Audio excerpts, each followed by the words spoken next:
Hello and welcome to another edition of Sri's Sunday New York Times Read Along. Our guest today is Alan Katz, a funny man, at least he thinks so. He's the author of 50 plus highly acclaimed books for young readers and is a frequent presenter at regional and national conferences and festivals. His newest book, Misty the Cloud, is co-written with the Today Show's Dylan Dreyer. He's also written for the Rosie O'Donnell Show, among other things. And he is the husband of friend of the show, Rose Horowitz. My name is Neil Parekh. I'm the executive producer and guest host of Sri's Sunday New York Times Read Along, and it is my pleasure to be hosting the show today. We are live on Facebook, Twitter, LinkedIn, and YouTube. We're also live on our Digiventors website. Feel free to like, comment, share, reply, retweet, do all the things that you do on social media because you want people to watch. Today, we're going to be, hopefully laughing every now and then. At least I'll be as funny as I can be to keep up with Alan. And then when we get to the newspaper, it's going to turn a little serious. We have a lot of serious stuff in the news to cover today. So again, thank you for joining us. Let's go ahead and take a quick look at what we plan to cover in today's show. This is the Twitter thread that I put together for this show. You can, Paula, one of our producers, will share a link to that thread. But as a preview, you can kind of see we're talking about Alan's books. There's a great cover story, A1 story by Azmat Khan about strikes. This is the hidden the civilian casualty files, hidden Pentagon records reveal patterns of failure in deadly airstrikes. We'll also take a look at Postcards from a World on Fire, which was a special from the New York Times Opinion page, and about climate change. And there's also the Year in Pictures, which is special in print in this week's issue. Again, these are some of the books that Alan has written. We'll talk to him about that. Here's his most recent book, Misty the Cloud, with Dylan Dreyer. And it debuted at number 3 on the New York Times children's bestseller list back in October. So that was October 31st, which is pretty cool. We will also talk about his poetry in general, and a book called Oops. And it starts with a phrase, and we'll ask you about it later. The wind is blowing quite a breeze. And we'll ask you to finish that sentence, that poem, if you will. And Alan will tell us a little bit about how he's used that in various venues. He also wrote a book called Get the Hell Out of My House, about his children who moved in during the pandemic and his thoughts on where they should be living. It's a little bit of a more adult-oriented book than most of his work, but we'll be talking to him about that. It's an experience a lot of people have had with the pandemic. As I mentioned earlier, we'll be covering this piece by Azmat Khan, Hidden Pentagon Records Reveal Patterns of Failure in Deadly Airstrikes. We have the Year in Pictures, which will be really interesting, and you'll see this is a quick video that I put together from the PDF pages. Hat tip to our friend Wayne Camadoy for sending this to me ahead of time. And then this is a full shot of the cover. Postcards from a World on Fire is really incredible. It's a beautiful piece about climate change. There's also a great piece on Antarctica and how it's being affected. And the animation is just really great. You'll see some of that when you click on this piece here. Of course, we'll have She's on Call at 11 a.m. Eastern Time. Sri will have his show, his Sri show, talking about Omicron on Monday at 12:15. And then Rose Horowitz, Alan's wife, will have her show, Women to Follow, on Tuesday at 5 p.m. Eastern Time. So we definitely hope you watch all of those shows. Again, my name is Neil, and we want to make sure we thank our production team, Paula Kiger, Steve Taylor, Julia Weeks, and Carla Baranakis. Thank you for all the work that you do. Muckrack has been a great supporter and sponsor of our work. And all of this is produced under the auspices of Digimentors, the hybrid and virtual events, social and digital consulting firm that Sri started several years ago that I joined last year. If you're interested in having us produce a show like this for you, get in touch. My email is neil@digimentors.group, and you can see Sri's email, sri@digimentors.group. There is a lot that we want to cover today, so we're going to go ahead and jump into it. But first, I want to welcome everyone who is watching. And first, I want to say a quick shout out to Real Sri. Sri is watching from New York. He can't wait to see Alan and me yuck it up. And I agree. Alan is one of the funniest people in the world. We just hope he's funny today. That's one of the challenges. You never know if he's going to be funny on, Sunday mornings. But Rose, thank you very much for having him join us for the show. Jonathan Borstein is also with us today. Thank you, Jonathan, as always. Patricia Freudenberg is joining from New York. Diane Stefani from Margate, New Jersey. Ellen Austin joining from the Upper East Side. And Dr. Sojana Chandrasekhar, one of the hosts of She's on Call, is with us. Stephen Kaplan, another fan of Alan's, is watching from Ramsey, New Jersey. He's thinking we're both going to be funny. So this no pressure here, Alan. I hope you're writing some jokes as we speak. I can see you backstage. Alan's laughing, so I guess I'm funny, right? We'll see. And Ellen says she already loves the year in pictures. She already read the New York Times this morning. Paula is joining us from Tallahassee, Florida. And let's see who else. Who else is joining? And Miriam Berkeley is joining us from Hell's Kitchen. And she's always happy to watch. Thank you, Miriam. We really appreciate it. And with that, we have some extra time. So I'm going to go ahead and jump in before we bring on Alan. I want to take a trip down memory lane. This is the end of the last show for 2021. And we have a lot that we want to cover, but I want to take a moment and just walk through some of the shows that we've done in this year. That was William Roden, Julie Shelfo. We had Elizabeth Goodridge, just a great Todd Purdom, just a great set of guests for this year. Charles Blow, George Vesey, sports writer. We had Daniel Jones, Modern Love on Valentine's Day. Elizabeth Becker.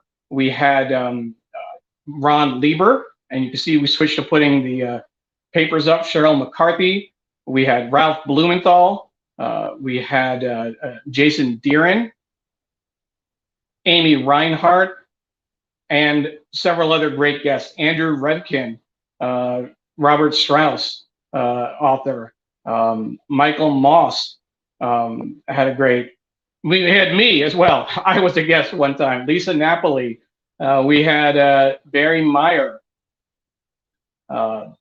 John Branch, sports reporter. Linda Amster, part of a twofer on the Pentagon Papers with Hedrick Smith. We had Kate Doty, who used to write the wedding vows. Jonathan Borstein was a guest for Pride. Margalit Fox, an obituaries writer. Philip Bump from the Washington Post, a WAPO read-along.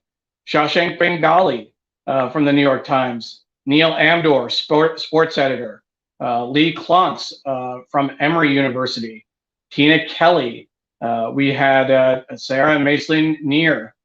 We had Jane Mitchell, a special for 9/11. We had Peter Marks, again from the Washington Post, chief drama critic. Jeanette Howard, author of a book on Billie Jean King. Janine Pinder, We had Jarrett Adams. What a story he has.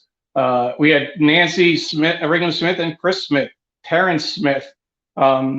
We had Tina Jordan, 125 years of the book review. Maureen O'Donnell, the Sun Times read along.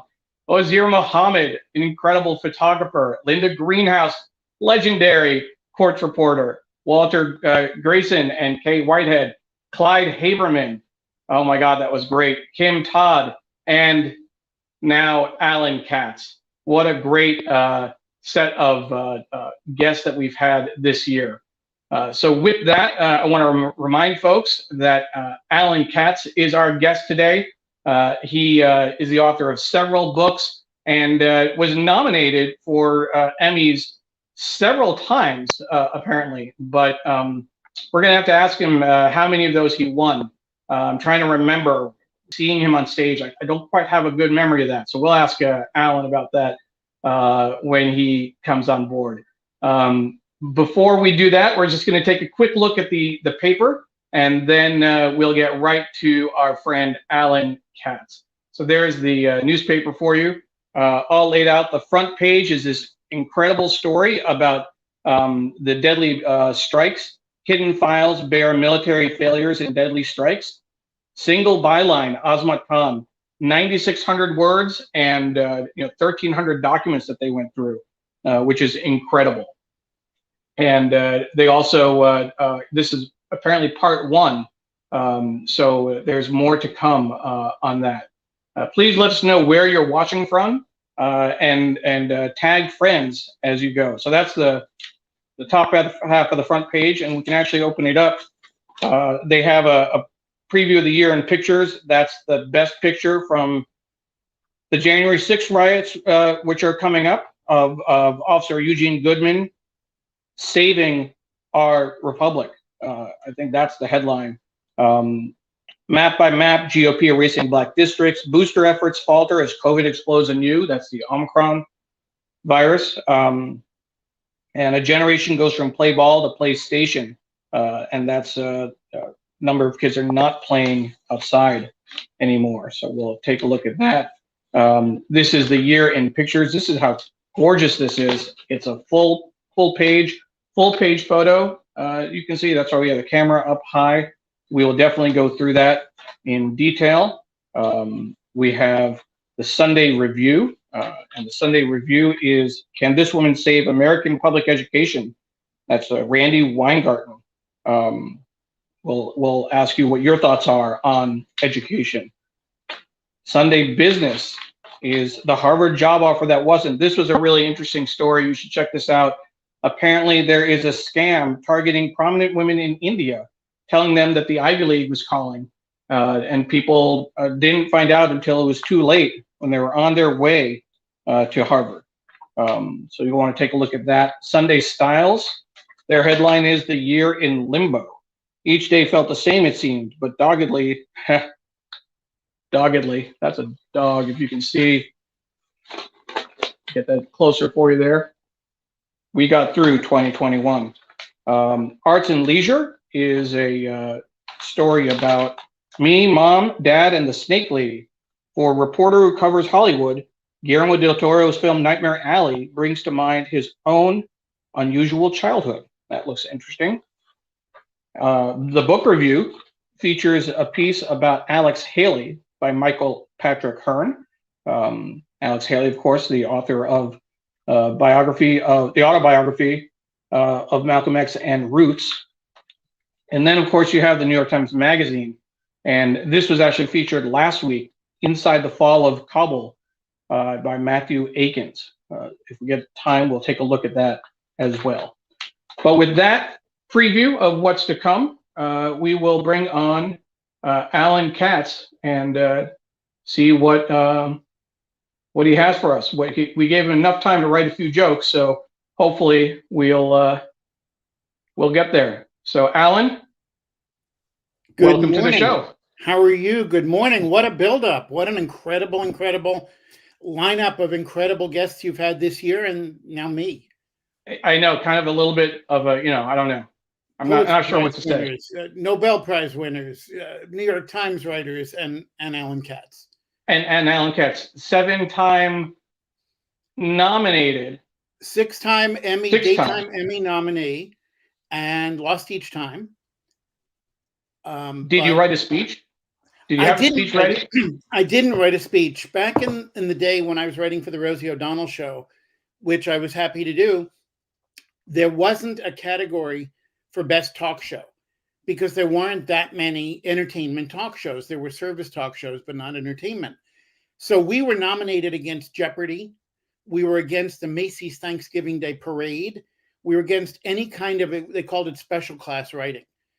And we would lose to, to Jeopardy or places like that. I was also nominated for a Saturday morning cartoon I wrote, a Disney series called Raw Toonage, which was kind of like Saturday Night Live for kids using classic Disney characters.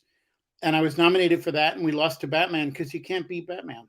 You can't beat Batman. Superman tried, but I don't think you can beat Batman. You can't. But I've got six really nice certificates that are on the wall. Some of them are behind me. I think you can see one there over my shoulder. And they say it was an honor to be nominated. It is, and in all seriousness, I mean that's some incredible work and a long career in entertainment in all forms, not just on TV, but also with your books. What I want to do is a number of people have joined us since we went through that review. Ted Coltman from Washington, D.C., Naomi Service from the Upper West Side, Debbie Bernick joining from here in Arlington, Virginia. Welcome, Katz, the king of Kid Lit. Debbie is my favorite viewer by far. But I think so. Stefan is going to just keep throwing out those rolling on the floor emojis for most of the show, at least when we're, on. And by on, I assume he means funny. So don't expect to see too many. Stefan is my favorite viewer. Stefan is your favorite viewer. Okay. Miriam is looking forward to the show and says it's important to laugh. Miriam is my favorite viewer. Miriam is your favorite viewer. Okay. I see a pattern here. Stefan was talking about our lineup from 2021. Ellen is saying our show is great, and she's trying to. Stefan, can you help Ellen? She's trying to figure out emojis and reply to people. Maybe you can help her out. And both Patricia and Dr. Chandrasekhar like the recap. Thank you. I appreciate all of the kudos. I don't know if I'll get an award for that, but I did stay up till like 5 a.m. putting that together after I put together a different recap for Digimentors. Yeah, I wanted to show it on the show. I put it in early. Who knows? Maybe I'll put it in again later. I mean, you do something like that, you want to show it, at least twice, if not. It was definitely great. And it puts a lot of pressure on me to be interesting and or funny and or just stay the whole time. Well, just know who you're following, right? That's the important part. And right on cue, no pressure on Alan following that great New York. Is he still your favorite? I don't know if he's still your favorite anymore. No, I still like Miriam. Jay Palaki joining from DC, Pradnya from Silver Spring, Maryland. Let's see. And Stefan says he misses editing the year in pictures. I can certainly understand that. Therese Steiner joining us from Yonkers. Therese, thank you so much. Therese and I serve on the board for Justice Aid. She reached out to me to join the board, and it's been an absolute pleasure. Thank you for that. Pradnya says Batman sucks. So I think we're already getting a little Batman Superman thing going on here. We have a request. I'll let you read it. Can you read that? Do you need glasses? I know most of the letters of the alphabet by now. Yeah, I don't do voices. I'm sorry. I don't do voices.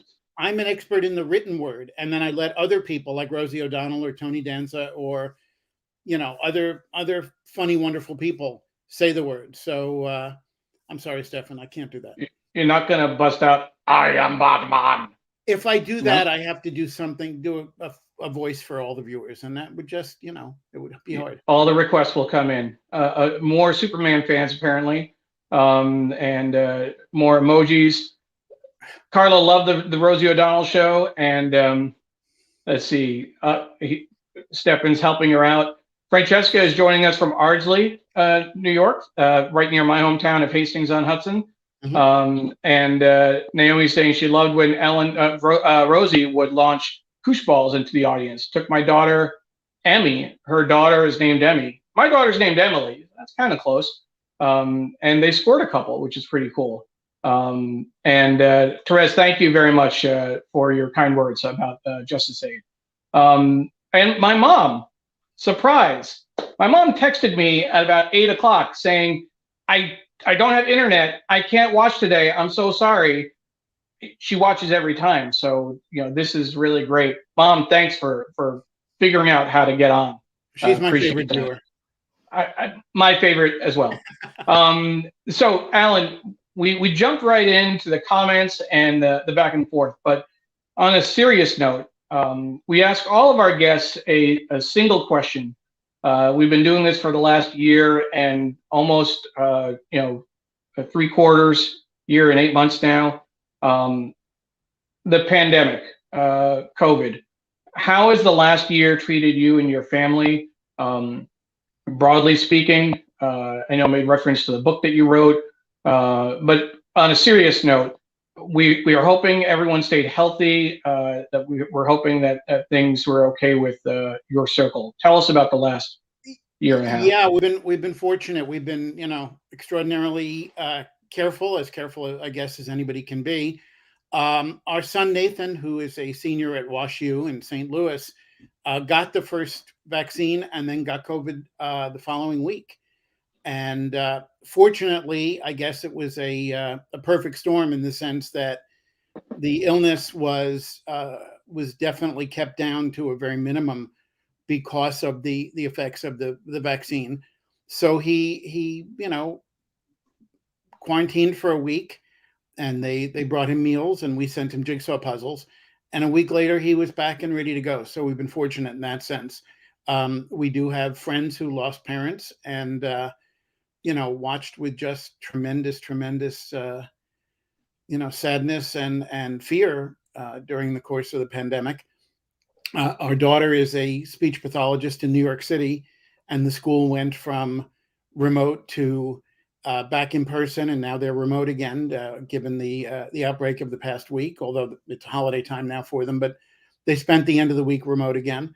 Our two sons, the one in St. Louis, as well as our other son who goes to school in Hartford, came home and studied remote for a long time, which David is a musical theater performer. Nathan's twin brother is a musical theater performer.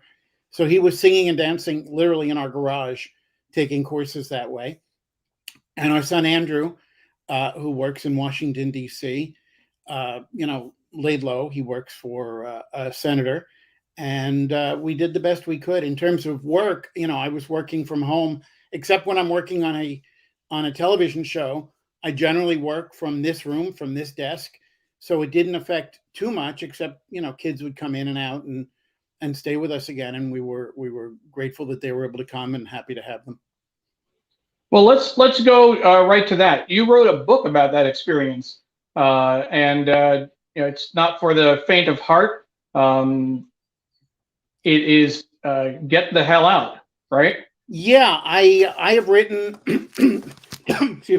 Excuse me, I'm sorry. I have written, as you were kind enough to say, about 50 books for kids. But reading that prior to the pandemic, 22% of millennials were back living with their parents. And during the heat of COVID, that became 52%.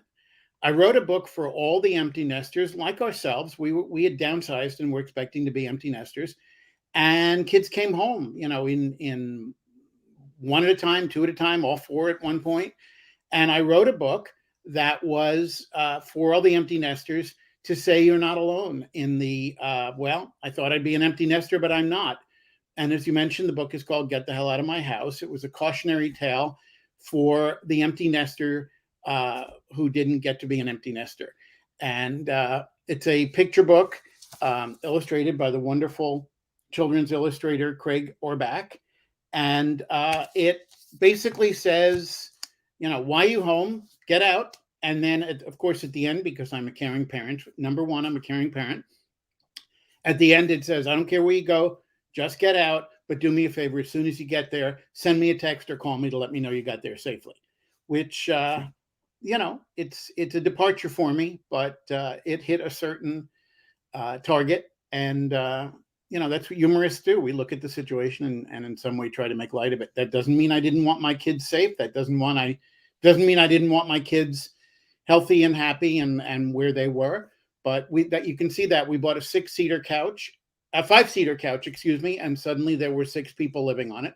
So that's Nathan, Simone, Andrew, and David. Nathan and David on the ends are the twins. And it was just a way of expressing, you know, my interest and the frustration perhaps in the pandemic caused situation. And they were in on it, I presume, if they were posing for the picture and having a little fun with it. Absolutely. There are no 4 more supportive kids than those 4. In fact, I wrote a couple of chapter books a few years ago called The Day the Mustache Took Over and The Day the Mustache Came Back. They're long chapter books. I'm sorry? No, I was going to say that The Day the Mustache Came Back, you actually did a reading of it, right? Yes, I did. Yes, I did. But the books were about, I must tell you, the books were about David and Nathan, twin boys who scare away babysitter after babysitter until they meet one who's worse than they are, and they learn to be responsible by dealing with him. And yes, my son Andrew produced a video, and in fact, he's the voice of the video to tell people about The Day the Mustache Came Back. Well, before we play that, just want to catch up with a couple of comments. You know, Jay is saying that this year was crazy with Delta. Obviously, we're dealing with Omicron now. They lost an uncle and mom, sister. Oh my God. So sorry. And little nephew contracted the Delta variant. So sorry about that. That's where things get serious, right? When we're talking about this. Carla says Richard Sandomir from the New York Times is watching and says he knows you.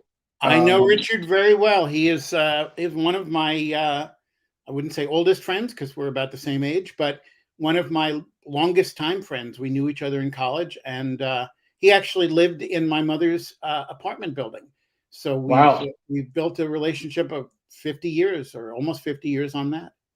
I'll take your 50 years and take 5 minutes of my relationship with Richard. I'm not going to take 5 minutes to describe it, but years and years ago, I worked in Washington State with the Washington State Legislature as a public information officer, and I worked. Richard contacted me about a story about renaming. If I remember correctly, it was about renaming streets way back when. So this is about 15 years ago. Renaming Jefferson Davis Highway for a local Civil War veteran, a Black Civil War veteran, if I'm not mistaken. So there's my really more 5 seconds with Richard compared to your how many? Richard is an awesome author. He's written absolutely about Lou Gehrig and other leading figures and well, he was on the sports desk for a number of years. That's how I first got to know his byline, and now he's on the obit desk. Yes, Richard, if you're still watching, if you haven't given up on us yet, we certainly would love to have you on the show at some point if you're up to it. Carla can reach out. Hopefully, we can coordinate something. The other thing is he still has my mother's key.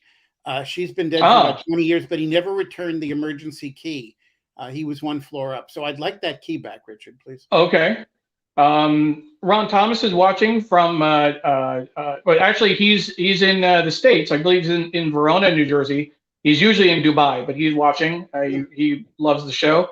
Thank you. And I don't know when this came in, but apparently Patricia thought I was funny at one point. So that's one for me. I don't think I've seen anyone say you were funny yet. And I've looked through all the comments.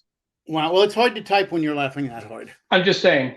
Yeah, well, or it's hard to type when you're on the show because it'd be kind of obvious if you write that you're funny. I didn't know this was a competition, right? But I'll step up my game. And by the way, this feels like when guests used to be on with Jay Leno rather than getting Johnny Carson. So I'm not sure why all the Pulitzer-nominated guests got 3 to host, but You want to go back through that list again? I got Clyde Haberman. I'm just saying, I got Clyde Haberman. But no, this was good. So getting back to your book that you did the reading for, the day the mustache took over. Mm-hmm. Let's take a look at the reading. Learn a little bit more about the book. Sure. And now, Alan Katz will read an excerpt from his new book, The Day the Mustache Took Over.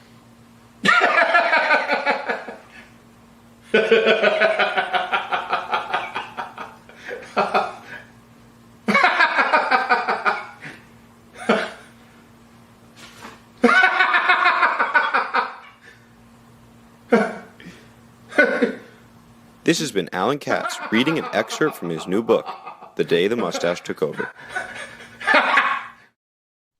I think that says all you need to know. It's kind of like here at home, when I make jokes, I make myself laugh. It's good to know you make yourself laugh. We're still waiting to see if others laugh as well. I don't know why it's a challenge. I've got 6 did I mention I'm 6-time Emmy nominated? 6-time Emmy loser, right? Is that what you said earlier? Nominated, yeah. Nominee. There we go. And Miriam Roberta's joining us from Richmond, and Miriam does say that was a clever promo. And yes, I laughed. I was laughing when we first saw it. It definitely was hilarious. Stefan wants to know about your funniest story about an in-person reading with kids, particularly. Well, I visit, 50 or 60 schools a year. Pre-pandemic, I was traveling all over the country. Very, very pleased to be invited to schools, and I speak about the joys of reading and writing, and share some of my work, and encourage kids to be readers and writers. And it's question and answer time that usually get me. Very often a school will do something where they'll have a contest prior to my visit, and 5 or 6 kids win if they write an essay about why they want to have lunch with Alan Katz. And I think my favorite one was a boy who wrote, "I want to have lunch with Alan Katz because I'd like to meet an author, and I really, really, really like lunch." So that pretty much said it. I also tell jokes at times. I'll ask a joke like, what's orange and sounds like a parrot? Do you know that, Neil? What's orange and sounds like a parrot? Orange and sounds like a parrot? I do not know. A carrot. A carrot, because a carrot is orange and it sounds like a carrot sounds like a parrot. And invariably, when I ask that joke, kids will either say an orange carrot, but one boy stood up and yelled, "Donald Trump." So those are the moments. Moments that come to mind. But it's awe-inspiring. And something I do is when I visit a school, I often read from my next book, from a book that I'm working on, maybe a book that I haven't sold to a publisher yet. And I'll say, "Is this funny? Do you get this? Do you understand why it's funny?" And very often kids will say, "Wait a minute, that shouldn't be a doctor. It should be a moose," or whatever. And I change it, and they are the best sounding board. Certainly anything I write, I show to Rose and our 4 kids and share it with them. And very often they'll say, "Yeah, no, that doesn't connect. Maybe you ought to change it around." And I encourage kids to show their work to their parents too, because nothing you write is perfect the first time you write it. Sure. And very often kids will say, "I'm not good at writing." And I say, "You know what? Just keep doing it." Or a kid says, "I don't like to read." I say, "You just haven't found the right book yet." Everybody should be reading. Everybody should be writing. And I often like to say, I perfected this. The more you write, the better you write. The more you read, the better you read. The more you read, the better you write. The more you write, the better you read. It's very hard to say, but it's a good thing to remember. Can you say that 5 times fast? I in a Batman voice. But one of the things that's most gratifying is I'll visit a school, and invariably I'll get notes from teachers, or very often from parents will email me and say, "My son wouldn't write. My son would not put pen to paper. And since you left, he hasn't stopped. And if I can share that love of writing, the love of words, there are times where, you mentioned my poetry book, Oops. I'm not a poet. I'm someone who likes to rhyme. But I have turned that into several successful poetry books because funny ideas, there you go, funny ideas told in verse are still funny ideas. And I have gotten hundreds and hundreds of emails from kids saying, you came to my school, here's my poem. And these are kids who never considered the form of poetry. That's why I write poetry. I write picture books. I write funny songbooks. I write chapter books. I've written game books with a unique, funny slant. And I just like all forms because you never know what's going to unlock something in a young writer or a young reader. So we want to get the audience involved in this. This is part of what you do with kids. The first line of the poem in Oops. Absolutely. I had 100 poems to write for Oops, which I must point out was illustrated by the amazing frequent New York Times contributor and New Yorker artist Edward Corrin. He is a national treasure. We've done a couple of books together. And I was sitting at our kitchen table with Rose, and I looked out the window when I was starting to write the book. And because you can write anywhere, that's the good thing. If you're an astronaut, you need a rocket and you need special training and you need gear. As a writer, if you have one of these and something to write on, you're ready to go. And I tell that to kids all the time too. But I looked out the window and I said to Rose these exact words, wow, the wind is blowing quite a breeze. And she looked out and said, yeah, it's a windy day. What do you want? And I said, let me write that down. Maybe that could be the first line of the first poem in Oops. And indeed, it became the first line of the first poem in Oops. And if it hadn't worked out, I could have erased it. Or I have something, I don't know if your viewers are familiar with this, but a rocket book. You ever seen the rocket book, Neil? No. It's a notebook, and it comes with a special pen, a Frixon pen. That's and right. You write in it. You write in it, and then you take a picture of it. And it emails you the text, both a picture of the text, but it also emails you a typed version. It converts it to text from your handwriting. And then the pages are erasable. So you can use the book over and over again. I wasn't using one of those because this was almost 15, 16 years ago. But if it hadn't worked out, I would have crossed it out or erased it. But I wrote, the wind is blowing quite a breeze, the exact words that I said. Oh, Paula has a rocket book. Yeah, you see, I knew I liked her. I wrote, the wind is blowing quite a breeze. And I said, okay, what comes after that? Well, as I tell kids, not all poems rhyme. Not all poems are funny. But if you want to write funny rhyming poems, that's the kind of thing I do. So I'm sorry. Before you continue, I want to encourage our audience to get in on the fun. So if you see this line, the wind is blowing quite a breeze. What do you think should come next? A one line, if you have two lines in you, whether it rhymes, whether it doesn't rhyme. We'd like you to, if you put your comments in, we'll show some of them on the screen. We'll definitely get back to that. I want to give people a chance to think that through. And I don't want you to tell them what you did just yet. Well, no, I won't. And maybe I'll never tell them and they'll have to buy the book.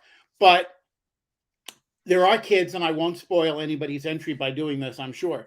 But there are kids who raise their hand and instantly write, the wind is blowing quite a breeze. I'd really like a piece of cheese. And I say, okay, you're starting a poem. Maybe it's about a picnic, or maybe it's written by a mouse. And then they complete the poem later on and send it to me. I've received literally hundreds and hundreds of poems from kids, starting with the wind is blowing quite a breeze. Why do I do that? To show that we all start in the same place, no matter what we write. Even if we're all going to write about your hat and the fact that the Yankees may go 0-162 next year, we're all going to write something different about the same subject. Not likely. Even if we start with no, that's what people do. They write about things, about how terrible the Yankees are, for example. But we all write about the same thing, but we turn it around with our own interests, with our own knowledge, and kids say, wait a minute, okay, I have something to say about that. Whereas they say, so many kids say, I'm not a writer. Well, if you're not a writer, it's because you haven't tried, and you got to keep trying. And the more you write, as I said, the better you write. So let's take a look at what some people have come up with. The wind is blowing quite a breeze. Jonathan says, but rhyming is such an ease. Very nice. I have to tell you, by the way, that Jonathan's father was my orthopedist when I was a child. Okay, that's interesting. He actually set this arm right here. Yeah, it's true. It's absolutely true in Fresh Meadows, Queens. He continued with, the chill will make some sneeze. Okay, very nice. The wind is blowing quite a breeze. Dr. Chandrasekhar says, pull your hat down or you'll freeze. Not only great rhyming, but good advice. And almost at the same time, you can't see it on your end, but Sujana put her comment in at 9:09. Laura Silverman put hers in at 9:09 as well. Put on a hat so you don't freeze. Awesome. Some great minds thinking over there. Let's see. Ellen Austin goes, wait, I think I'm going to sneeze. Now you look what we've done there. Somebody's written, a couple of people have written a winter poem. Here's an allergy season poem or some kind of cold. Bless you for that. Jonathan Borstein continues, the strength will push some on their knees. Well, he's probably hit rhymezone.com because he's working hard here. That's great, Jonathan. Thank you. Randy, my nose is running. I have to sneeze. Well, bless you. And that's my sister-in-law. And your sister-in-law watching on YouTube. That's great. Of her to be watching. You did share this, I hope, on Twitter and Facebook. If you haven't yet. Are you? Yeah, I did. I absolutely did. Good. Miriam Berkeley, for some reason it makes me sneeze. Stephen Kaplan, the wind is blowing quite a breeze. Run the other way. Someone cut the cheese. Well, now he's taking it in more of my direction. I really appreciate that. Thank you. Thank you, Stefan. And let's see. Deborah Bernick. I wheeze and sneeze. A tissue, please. Triple rhyme. Deborah, way to go. Patricia, and the rain hanging over is a tease. Narrow alleys make the wind squeeze. We're unleashing poetry in places that we never knew we'd get poetry. The wind is blowing quite a breeze. It's full of pollen and makes me sneeze. And Jay went in with the wind is blowing quite a breeze. I'm looking for the follow-up. Ditch the hat and enjoy the freeze. a little counter thought there. An opposite viewpoint. That's funny. That's funny. I was at a school last week. I visited a school in Waterbury, Connecticut. And I said, the wind is blowing quite a breeze. And a boy said, I'm going in the house. Goodbye. And that was the end of the poem. That was fun. The wind is blowing quite a breeze, but it's awesome because I'm in Belize. A little geography play there. Nice. Liz Pressman, the pollen made me want to sneeze. Francesca, will someone bring me a blanket, please? And Liz is noting a lot of people with allergies in the room. Therese is encouraging you to keep teaching, which is great. Ellen, hope it will blow away the smell of the cheese. I assume that's a reference to Stefan. And no, Stefan, I don't think you'll like your age with Alan around. Certainly. But we'll see. Naomi, it even rocked the bee's knees. And Patricia comes in with sneezing is the winner in popularity. Certainly. You can't beat a good sneeze. I don't think you can. I think that I should probably get in on the act as well. The wind is blowing quite a breeze. The best team in the world is the Yankees. Well, fiction writing is good. Fiction writing is awesome. If people can't tell, by the way, I'm a Mets fan. Yeah, it's unfortunate, but yes, Alan is a Mets fan. That's why we had the ticker going. That's why I have the hat. I actually came close to putting on my jersey, but I didn't want to overwhelm you with that. I appreciate that. Stefan, the wind is blowing quite a breeze. Alan has me laughing on my knees. We've unlocked a Sunday morning poetry session. That's just we should do this. Do something like this every week. This is great. Someone asked me recently to write a poem about a palindrome. And I love palindromes. I've always loved palindromes. And I sat down and I wrote a poem And when I read it to kids at school visits, they're like, I didn't know what a palindrome is. And when I ask them later on, what is a palindrome? They tell me flat out. So poetry can entertain, poetry can teach. I love that. And by the way, Rose, I have to give Rose a shout out. Rose is a very gifted, serious poet. And when she reads something, you have deep thoughts and you feel it and everything. And I'm just here to make you laugh. The most popular poem in the book is the simplest poem you're ever going to hear. It has 2 words. Can I read my poem, The Lollipop, to you? Go ahead. That'd be great. The Lollipop. Lick, lick, lick, lick, lick. Lick, lick, lick, lick, lick. Lick, lick, lick, lick, lick, lick. Lick, lick, lick, lick, lick, lick, lick, lick, lick, lick, lick, lick, lick. Stick. After all those licks, what do you have left? Just the stick. Now, kids send me poems after hearing that poem. And I've gotten dozens and dozens of poems from kids called The Ice Cream Cone. Lick, lick, lick, lick, lick, lick, lick, lick, lick, lick, plop. The scoop falls off. How much do I love that my piece of silliness inspired them to do their own silliness? Again, not all poems are funny, not all poems rhyme, but I love that kids are taking a chance and writing their own poems. Absolutely. It's getting kids involved, which is great. Will, one of the things we do try and do is read the poem at the end of the show. So hopefully we'll stick around. We'll leave time to read the New York Times Magazine poem this week, assuming it's in there. Before we wrap up this first session, I want to ask you about your book, Misty the Cloud, which came out in October. We shared earlier that it was number 3 on the bestseller list. Tell us about Misty the Cloud.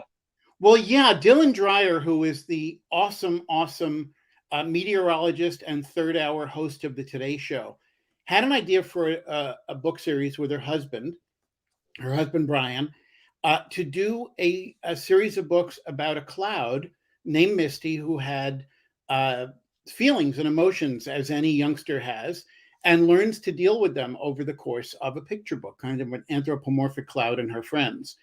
And we teamed up, and using Dylan's story ideas and Dylan's characters and her husband Brian's characters as a driving force, we put together this book. And as you say, it came out in October, and very happy to say that it was extremely well received. And it was illustrated by Rosie Butcher. Now, this was definitely a COVID time project in the sense that Dylan and I worked on phone. Rosie lives overseas, and it all happened by emails and texts, and we each did our part. Dylan and I collaborating. I helped her shape her story. It started with her and it came from her, but I helped her shape it, added a little humor where possible, and it turned into a book that got some very nice reception, both in terms of reviews and in terms of enthusiastic readers picking up a copy. And I'm proud to say that we just finished the second book in the series. It will be out next fall, I believe. And Misty is a character who is a kid, but she is a cloud, and she learns how to deal with her emotions. So I'm proud to say it hit number 3 on the bestseller list. It was number 2 for a while. It actually knocked Hillary Clinton's book off the top of the Amazon sales charts. It was number 2 on Amazon for a while.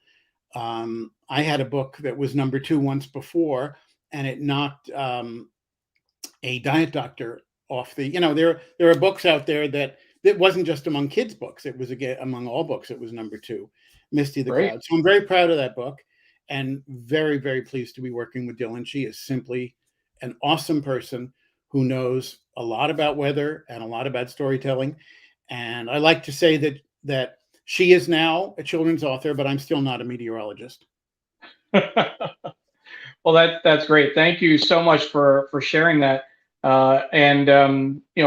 There's so much that we can cover from your career, your repertoire, all of the books that you've written. Here's a graphic that shows just a range of different books that you've written, from Oops to Misty the Cloud. But there's also the SOS, which is the superhero substitutes, right? Mm-hmm. Yes. And several other books out there.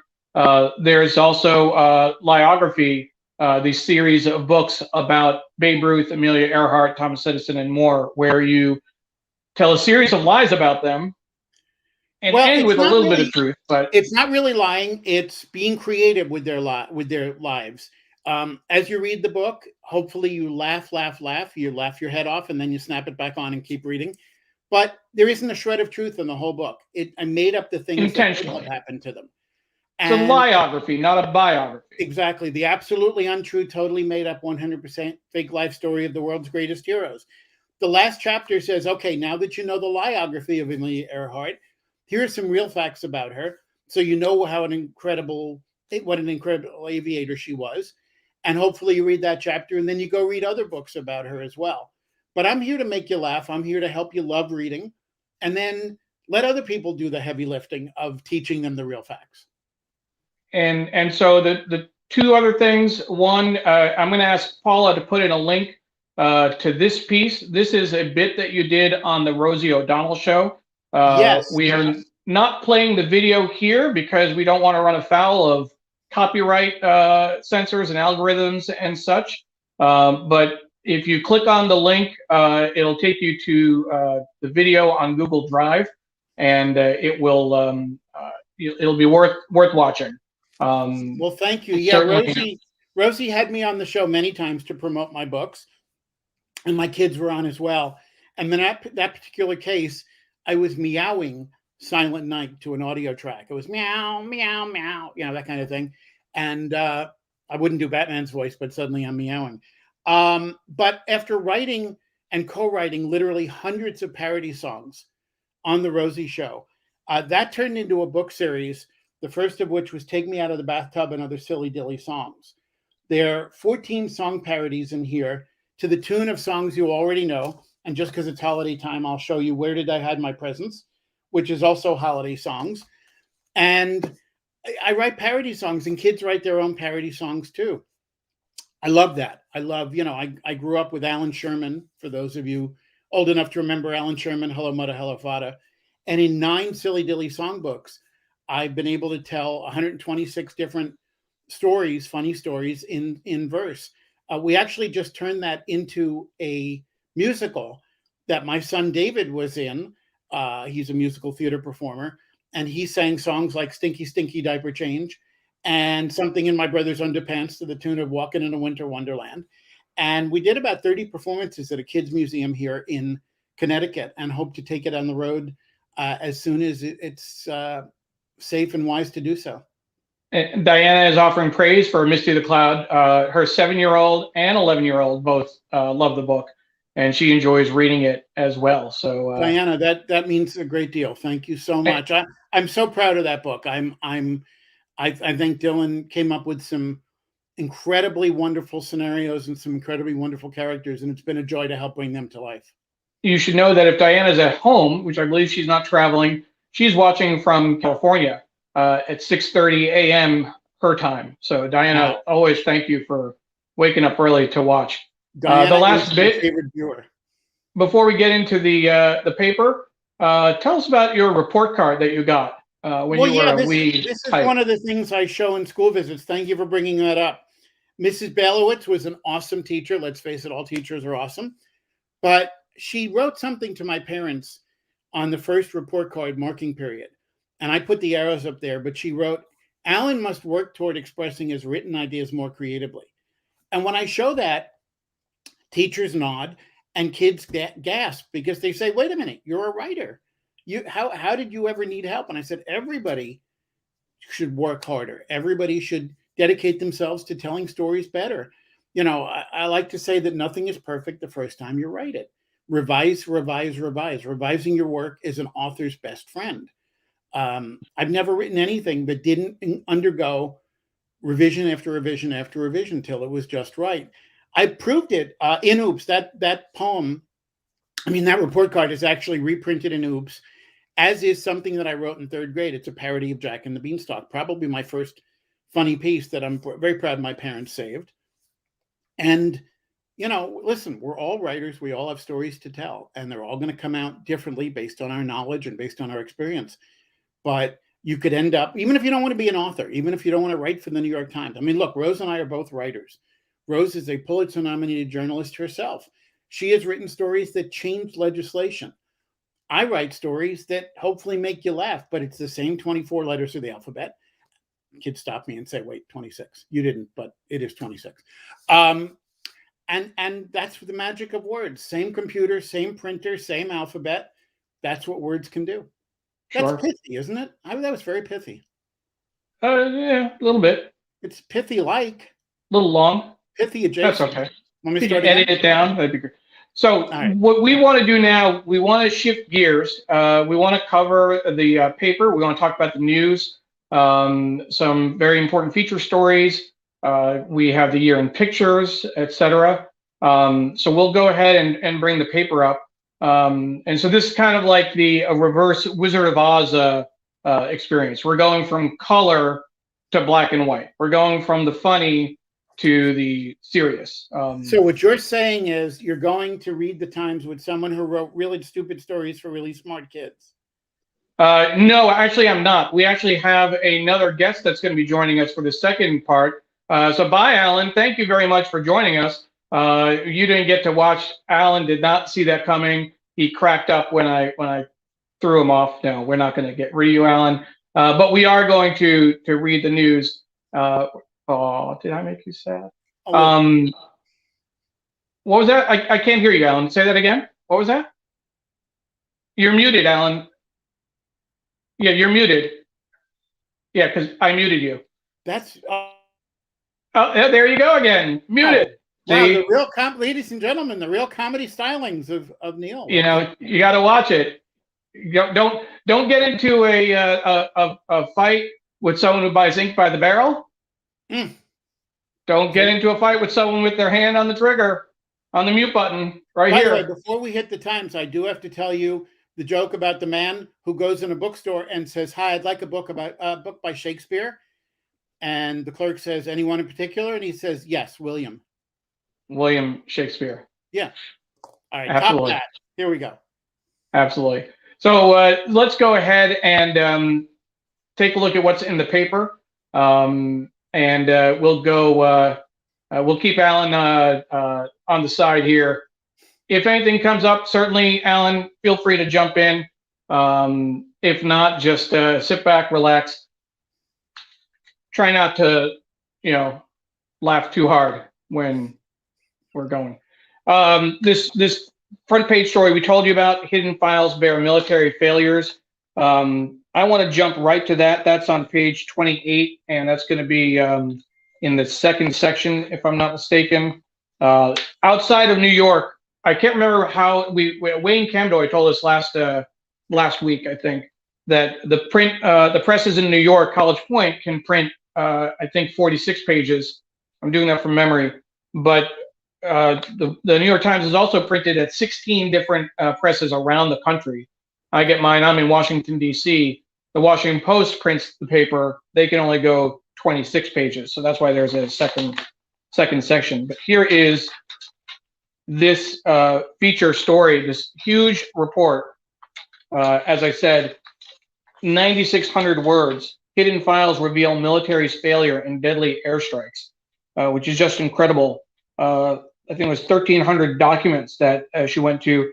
And if you go online, you can actually get access to the documents. You can actually review it yourselves. Here's an example in the bottom right corner, and you can see the devastation up there.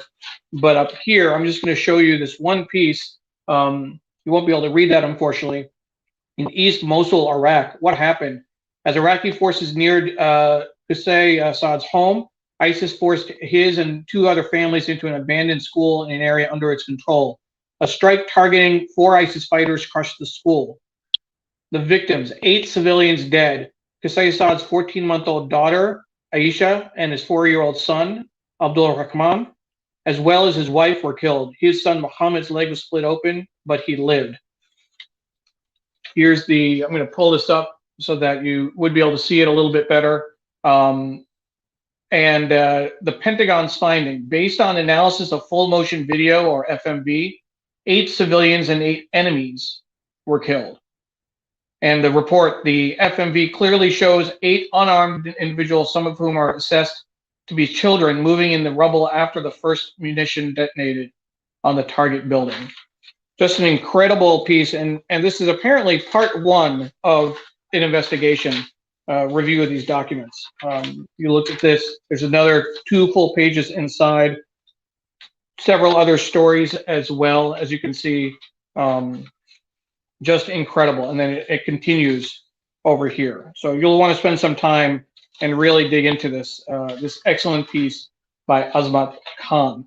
The rest of the stories on the front page, again, there's a preview of the year in pictures, which I agree, Officer Goodman should have been the man of the year. Really was a no-brainer as far as I'm concerned. It looks like that might be Shakespeare, in fact. Let's see whether it's a New York City Ballet has been performing George Balanchine's The Nutcracker in roughly the same way, using roughly the same costumes for more than 60 years. That's interesting. The New York Times Insider column, Inside the Times Guantanamo, seen through a lens, about Carol Rosenberg reporting from Guantanamo Bay, first for the Miami Herald. We always like looking at the ads as well. So we have, there's Power in Being Seen, there's Strength documenting our stories. This international story, from Symbol of U.S. Strength to We Have Nothing to Eat. An Afghan district left hurting for more aid. A bloody history of U.S. influence hangs over Haiti. So that's Haiti has gone through their president was assassinated in July.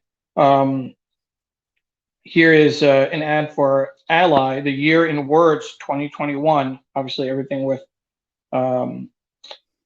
Ally, Ali as a suffix. At a packed fair reveling in literary traditions. This is in Baghdad. There's a small story way at the bottom here. Omicron surging, London declares an emergency and urges shots. In a France fearful of immigrants, another candidate tacks hard right. Several other stories on the international section. Here's an ad in memoriam to Anne Rice, who passed away earlier this week. I'll read this to you from AMC. Ignore any loss of nerve. Ignore any loss of self-confidence. Ignore any doubt or confusion. Move on believing in love, in peace and harmony, and in great accomplishment. Remember, joy isn't a stranger to you. You are winning and you are strong. Love. Love first, love always, love forever. Anne Rice. What a nice tribute to her. Here's a story about Gen Z preferring PlayStation to play ball. Alan, I'm going to ask you a question. Did you ever play stickball growing up? I did. Played stickball a lot on the streets of Queens, Fresh Meadows, Queens. And absolutely. And Fresh Meadows, Queens, I think that there was a reference to Fresh Meadows earlier, if I can find it in the comments. Let's see here. Deborah Bernick. Hooray, Fresh Meadows. Great place to grow up, PS 26. Is that? Well, I was PS 179, but PS 26 is, they had a camp program every year. I went to camp there and know it well. And she said at 179, Miss Bailowitz, Mrs. Bailowitz, mother of my best friend Jane. Mrs. Bailowitz was the teacher who wrote that report card comment to me. Mrs. Bailowitz, I actually had her for 3rd and 4th grade, both, because the city school system chose Fresh Meadows, chose PS 179 to do a test. I was in the 3-4 class when I was in 3rd grade. Then I was in a 4-5 class when I was in 4th grade. They combined 2 grades. And then I guess they hadn't planned ahead, because after my 5-6 class, I had to stay and do 6 again, which was really kind of a wasted year because I had already learned everything in 6th grade. You had to repeat 6th grade. I understand that. That's okay. But it's true. It's true. Yeah. I actually have copies of the PS 179 newspaper. Talk about reading a newspaper. And Margie Cohn, who was the president of Nickelodeon, Susie Essman from Curb Your Enthusiasm, we all went to school at the same time at PS 179. Lonnie Price, who was a top Broadway producer and director, and he was in Merrily We Roll Along, among other musicals. He went there as well. Stefan is thinking that we are not going to give Weekend Update some competition. Stefan, I'm not sure if you watched Saturday Night Live last night. I did. They had to actually shut down because of COVID. I don't know if anyone watched it. Paul Rudd was the guest. Tom Hanks joined. Tina Fey joined. Kenan Thompson. I think that might have been it in terms of live actors and no studio audience. I will say, Stefan, watch Weekend Update from last night. I think Alan and I were funnier than last night's Weekend Update. I love Weekend Update, Michael Shea and Colin Jost, but last night they didn't. They didn't bring it. I DVR'd. Excuse me. I DVR'd it because I wanted to be awake for this morning. Apparently, you didn't feel the same. No, I didn't feel the same. I didn't rest up at all. That's why I'm a little bit hyper. Like I said, I was working on those videos. I have one more video to show later as well. But let's get back to the newspaper. We have this article about Congress being divided. That's nothing new, but it's even more so now. And then more another article ad for the Van Gogh exhibit, which is an immersive. It must close January 2nd in New York. Here's another article: Why Los Angeles delayed enforcing its student vaccine mandate. There are reports that schools might go back to remote learning because of what Omicron is doing. Let's see. Over here we have the obits. Rosalie Trombley, who picked hit records and made superstars, dies. In newspapers, she was often described as a lady with a golden ear. She is here pictured with Bob Seger, holding gold record plaques for 78 albums, Stranger in Town. Julius Scott, historian known for dissertation on Haitian Revolt, also passed away. And of course, as we talk about obits, we always want to remind people of Missugram, which is a great app for honoring loved ones who've passed away. You can find it on iOS and Android. Missugram. We have an obit for Alan Rechtschaffen, not sure about the pronunciation, professor who was fascinated by sleep, is dead at 93. And that obit was written by Richard Sandomir, who was watching earlier today. So that will take us to the end of the front page section. What I want to do is, as we watch the clock, I want to make sure we spend time with the year in pictures. And I know that folks will be interested in this. I have the camera up high today so that you can see the full page. I did it you can usually see just the top half, but I set this up so you can see the full page, particularly for the year in pictures. And in fact, for this one, it's I think it's called a double truck, where when you open it up, this is the actual photo covering the back as well, which is incredible. This is obviously from the forest fires. The only people left were the firefighters. They would monitor the homes in the area, building a defensible perimeter around them to keep them from burning.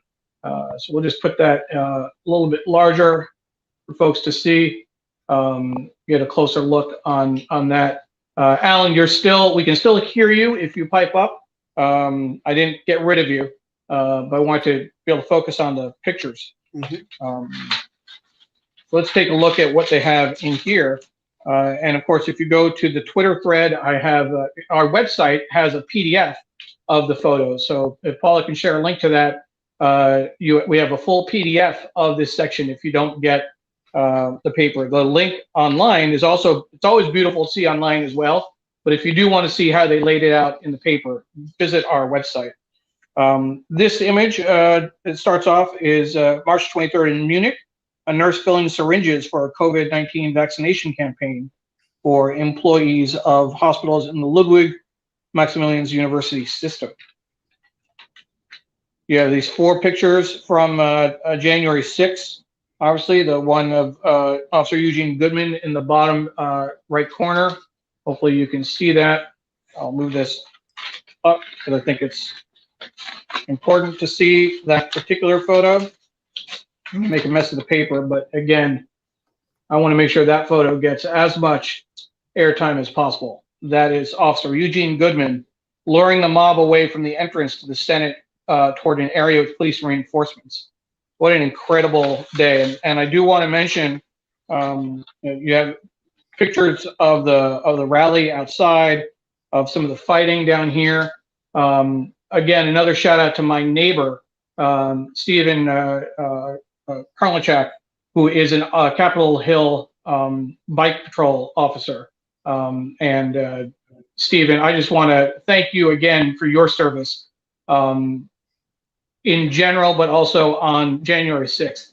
It really is. There are people who say it didn't happen. People who say that they were tourists. I know it's a family-friendly show, but you have to call bullshit on that. Every time you hear it, every time you see it, this is very real, very disgusting, and just god awful. And I'm glad that the Times and others, Day of Rage is a great video, are doing what they can to shed light and expose what really happened. But thank you to all of the law enforcement officers who held the line that day. Going on and looking at the pictures. And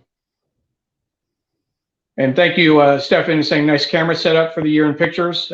We had to get the camera higher to be able to see all of the photos.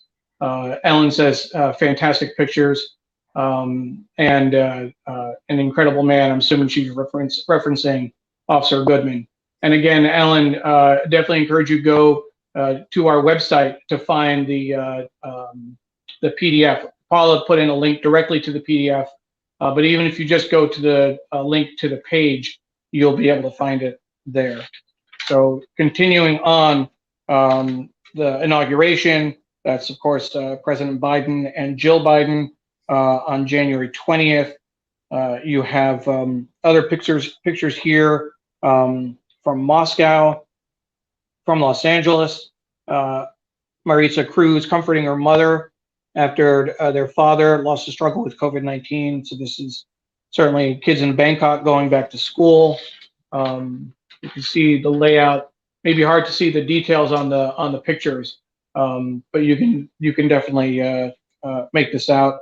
This was an incredible piece. I remember when we talked about, showed this on the screen before burlesque performers could return to the stage. A New York Times documentation project showcased their resilience during the pandemic. So that was definitely interesting. This darker picture is a trailer ran to an empty house at the Alpine Cinema in Brooklyn. This is early February 23rd. Here's an incredible picture from Myanmar, protests in Myanmar, and that's the picture they use to promote this package on social media. We have more pictures here from Myanmar. This is from Atlanta. This one is Austin, Texas. Residents used their vehicles to charge cell phones. This is when they were hit by a major storm and the electricity grid could not keep up. Life in the Arctic. This is the State of the Union in the bottom corner. Here's a great picture in Delhi. The bodies just kept coming. This was, as India recorded as many as 350,000 infections a day. Bodies were brought to overflowing crematorium ground for victims of COVID-19. Those are all funeral pyres that you see there. Just keep flipping through. This is a large section, folks. How many? This is how many pages? 35 pages worth of photos, which is just incredible. Here's another great shot. The U.S. leaving Afghanistan. I hadn't seen this picture before in terms of the angle from inside the plane. And then people on the ground in Afghanistan. More forest fire. This is in Russia. Volunteers battled a forest fire in Siberia. This is an ad on the right. There are only about 3 ads in the whole section, which is really interesting. This is the other one. The PDF doesn't have the ads if you do look at the website.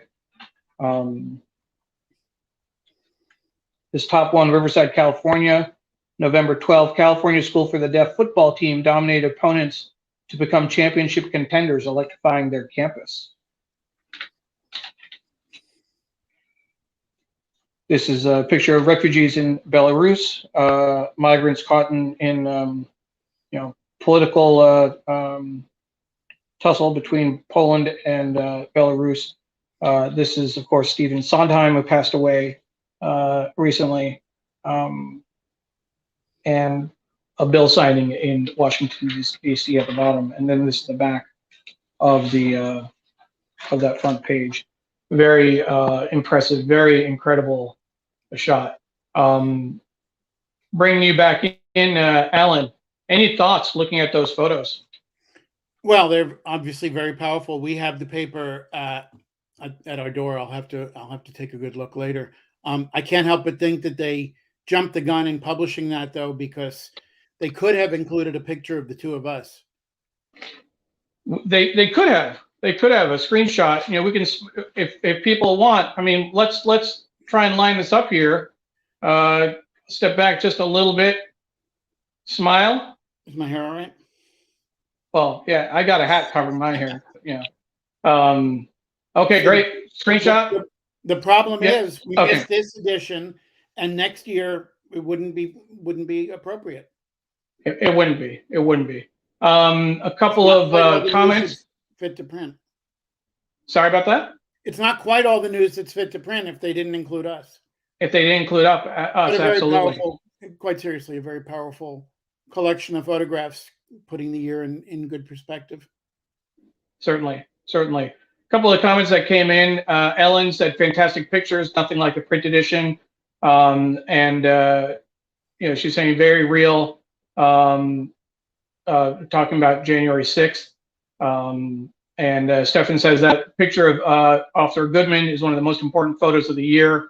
Would have played it much bigger layout wise, in my opinion. What he stopped was most likely serious harm to officials and others in the chamber. I couldn't agree more, Stefan. I think it was Time Magazine that made Elon Musk Person of the Year. I definitely would have given it to Officer Goodman. I would have had his picture as the main shot, as the cover shot for this piece. Ellen is saying thank you. She has the paper in front of her. That's great. And he kept Pence from being killed, probably, most likely. Patricia said the issue is a keeper. Absolutely. Love both the print and digital subscription. Yes, we're a big fan of showing digital when we can. There's so much more you can do with digital, obviously. But sometimes there's nothing like having a nice print copy to be able to sit and review. We're getting a happy holiday wish. Great show, as always, as we're approaching 10 minutes before the hour. And Ellen, thanks us for the laughs. So I guess there were more than one, which is good to know. I wasn't keeping count myself. I haven't read my "Wind is Blowing Quite a Breeze" poem yet. You haven't read which poem? My "Wind is Blowing Quite a Breeze," what I wrote. Your wind is blowing quite a breeze. So let's go to that. What is your wind blowing? I think it's an important piece of literature. Excuse me. The wind is blowing quite a breeze. The wind is blowing on my knees. The wind is blowing its spring dance. It tells me I forgot my pants. Follow that up. Alan, are you not wearing pants? Oh, I let's not go there. We covered this in our prep. So everyone should know that we do a prep meeting with all of our guests beforehand. And the first thing we tell them is make sure they wear pants for the show. I'm a little worried. Okay, good. Yeah. I'd have to check with Rose how good you are at following directions. Am I the first guest this year to show his or her pants? You might be the first guest this year to show us their pants. Yes. Thank you for that. I'll try to unsee that. I'm not sure if I can, but Miriam Miriam says interesting show as always and fun as well. And that's what we were hoping to do, folks. You know, with all the serious news out there, we also were hoping to bring a little bit of fun to this week's show, the last show of the year. Carla says she's laughing out loud, which is great. Jonathan, Patricia found the emojis, so that's good. Awesome. Renee mentions Alan, Rose, Neil, and Sri. Thrilled to join this morning. Renee, if you joined late, which is fine, make sure to go back and watch the beginning.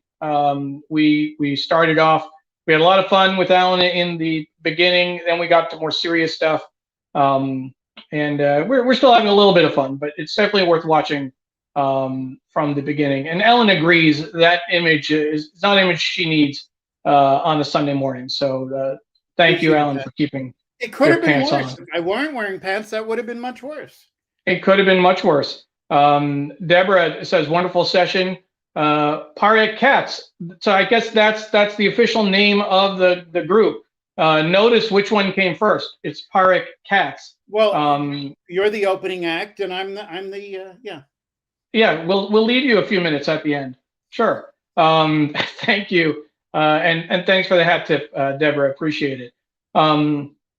What we'd like to do is to, there's a lot that we could cover in the paper. I mentioned this really great piece by the New York Times editorial board. I do want to share that real quick, so you get a sense of what that looks like, and then encourage you to check that out. It's good online. I don't think that it's on in print. I don't know how they're going to put it on print, frankly, but it's definitely worth taking a look.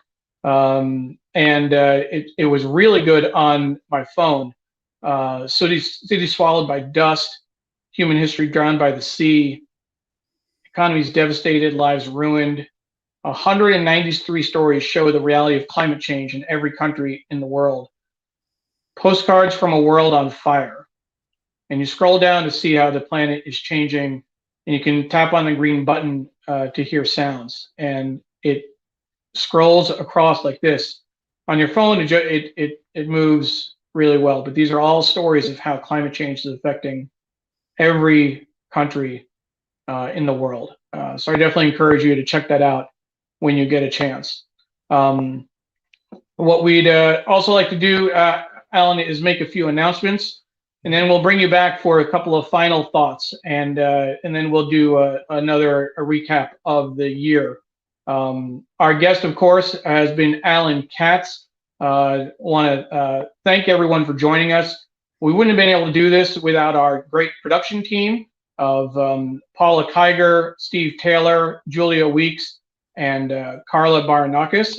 Thank you very much for all of your support throughout the year. And this is going on 2 years of using StreamYard, and it really, at the time, Paula jumped in on occasion to help out when I was guest hosting, but now she jumps in. She's there every week, and Steve and Julia, Carla have done such a great job filling in, helping with LinkedIn, booking incredible guests, all the incredible guests, not including Alan, of course.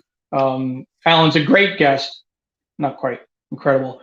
But in all seriousness, thank you to our team. And as we talk about Carla, we always want to talk about Local Connection. It's a newsletter put out by the Center for Cooperative Media at Montclair State University.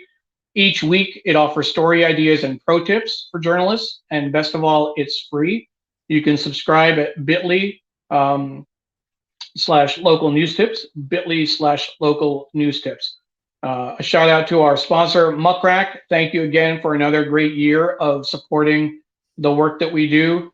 And of course, this is all produced by Digimentors, our consulting firm that Sri set up several years ago, that I am thrilled that I was able to join last year as the VP of Events and Communications. Coming up, we have a 11 o'clock show, She's on Call, Healthcare for Vulnerable Populations, produced by Rose, Vandana, and Julia, and Sri as well. Dr. Sujana Chandrasekhar and Dr. Marina Korean are the hosts. And in fact, Alan was part of the creative team that came up with the name for the show, She's on Call. On Monday at 12:15, Sri will be hosting his Sri show, and he has Dr. Abdi Mahmood from the WHO, not the WHO, that's a different organization, from the WHO to explain Omicron, so you definitely want to join, and Dr. Chandrasekhar will be joining that show as well. And then on Tuesday at 5 p.m., Rose has her Women to Follow show, and her guest is Samantha Kelly. You can follow her at Tweeting Goddess. So that'll be a interesting lineup of shows. You should definitely check that out. And we certainly encourage you to follow all of them. Alan, before we turn to some final thoughts from you, I want to share some final thoughts from our viewers. Jonathan, great fun, great show. Thank you. And Patricia was talking about the Time magazine had an issue on humor, and it turns out the best humor is timing plus strategy, which equals good humor. And Ellen says, great morning, thanks. We'll miss you next Sunday, and wait, sales start, maybe not. Yes, if she's talking about sales, and that's where I was remiss. I will put in a link later. My daughter will be selling Girl Scout cookies. So, and the site is just about ready. In fact, if I can get it up, maybe I can find the site for all of you, and we can do a little Girl Scout cookie sales right here. So let me see if I can work on that while we're showing the that recap. But I want to also thank and mention, I forgot that we're not going to be on the show. We're not going to be airing the next 2 weeks. We're taking December 26th and January 2nd off. We will see you January 9th for our next show. Amanda says, thank you for this show. Just great. Jonathan offers us happy holidays. Let's see, Renee Edelman, so glad to see many friends watching the show. Patricia says, thank you, always delivering more than just the news. Thank you, Patricia. And let's see, Apollo came in late, but we'll watch the rerun, which is good. So with that,